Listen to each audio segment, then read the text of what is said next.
筷子使用时有哪些禁忌？你知道吗？中国的筷子至今有3000多年历史，古时候叫箸，明代以后才叫筷子。我们中华民族是个对饮食特别讲究的民族，就连吃饭时用的那双筷子也是大有讲究。首先，筷子是成双成对的，上面是方的，下面是圆的，这在中国传统文化思想当中代表着天圆地方。除此之外，筷子也被赋予了更多意义，而且在使用过程当中有很多禁忌。比如说，第一个，吃饭的时候，筷子不能竖着插在米饭中间，因为我们中国在祭拜死人的时候有上香的习俗，如果客人吃饭的时候把筷子竖着插在米饭碗中间，那是诅咒主人早死的意思，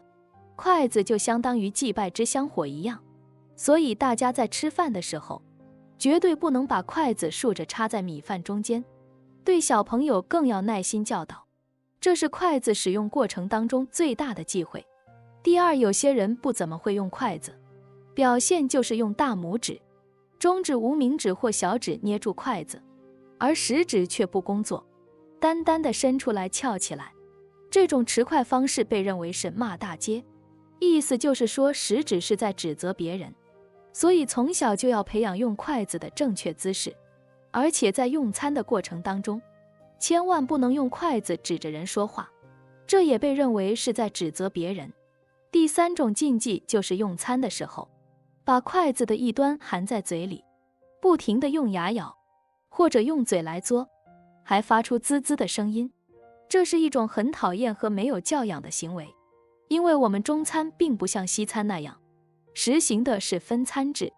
大家都在一个桌子上坐，着同吃一份菜，所以这样的话呢，别人会觉得恶心，你也不够尊重别人。第四，就是我们吃饭的时候，千万不能用筷子敲碗，发出当当的声音，因为古时候的乞丐在要饭的时候，就会用筷子把碗敲得叮当响。如果吃饭的时候敲碗，就代表着这个人未来会越来越穷，没饭吃会去要饭。第五，两只筷子要整齐平整地放在碗的右侧，切不可一左一右分至餐具两侧，因为只有吃绝交饭的时候才这样摆放筷子，也不能随便地将两只筷子交叉地放在桌上，这就意味着对同桌其他人的全部否定，像一个大大的叉号。第六，用筷子吃饭的时候，这筷子一定要成双成对，一样长一样的材质和颜色。如果有人到你家里做客，你给人家一双不一样长、不同材质的筷子，这是极大的不礼貌行为。这种行为就暗示你说人家人品不好，而且有三长两短的意思。总的来说，几千年的时间，用筷子的习俗和禁忌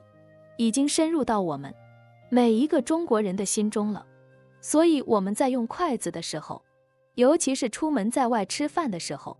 一定要多注意一些，以免引起他人的反感。欢迎关注我的频道，这样就不会错过更多精彩内容。